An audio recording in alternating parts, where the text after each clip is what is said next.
The impact of climate change on butterflies in Britain.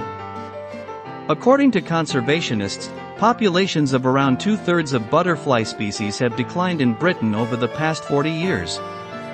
If this trend continues, it might have unpredictable knock-on effects for other species in the ecosystem.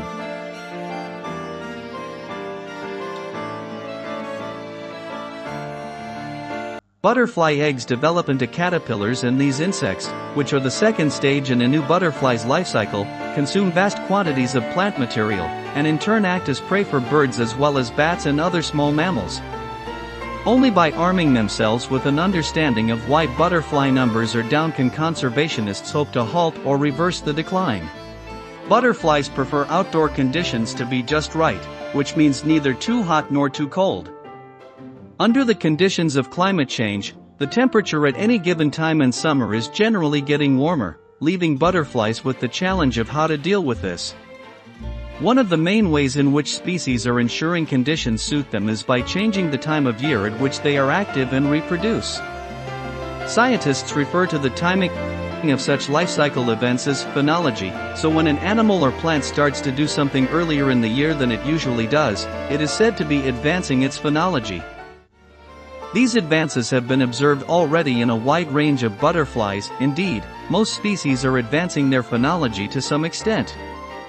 In Britain, as the average spring temperature has increased by roughly 0.5 degrees Celsius over the past 20 years, species have advanced by between 3 days and a week on average, to keep in line with cooler temperatures. Is this a sign that butterflies are well equipped to cope with climate change and readily adjust to new temperatures? Or are these populations under stress, being dragged along unwillingly by unnaturally fast changes? The answer is still unknown, but a new study is seeking to answer these questions. Allowed researchers to estimate subtle changes in what time of the year each species was changing into an adult butterfly. Analyzing the trends in each variable, the researchers discovered that species with more flexible life cycles were more likely to be able to benefit from an earlier emergence driven by climate change. Some species are able to go from caterpillar to butterfly twice or more per year, so that the individual butterflies you see flying in the spring are the grandchildren or great-grandchildren of the individuals seen a year previously.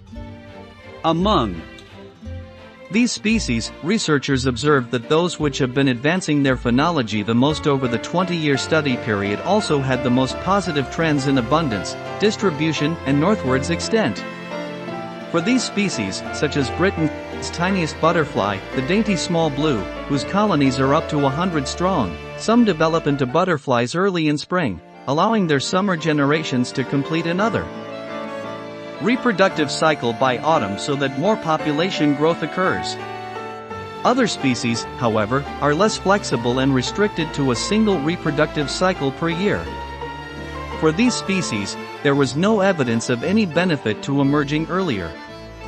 Indeed, worryingly, it was found that the species in this group that specialize in very specific habitat types, often related to the caterpillar's preferred diet, actually tended to be most at harm from advancing phenology.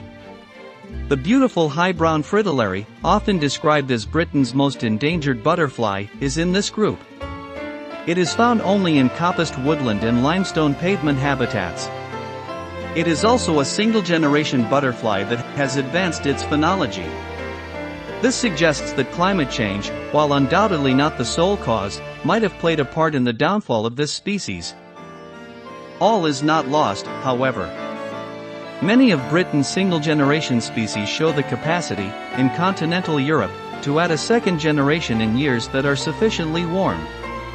Therefore, as the climate continues to warm, species like the silver-studded blue might be able to switch to multiple generations in the UK as well, and so begin to extract benefits from the additional warmth, potentially leading to population increases. More immediately, conservationists can arm themselves with all this knowledge to spot the warning signs of species that may be at risk. The white admiral of southern England, a much sought-after butterfly, experienced a significant increase in numbers from the 1920s but has shown a considerable decline in the past 20 years. This may be because the caterpillar exists solely on a diet of a plant called honeysuckle. but it is also likely to be due to climate change.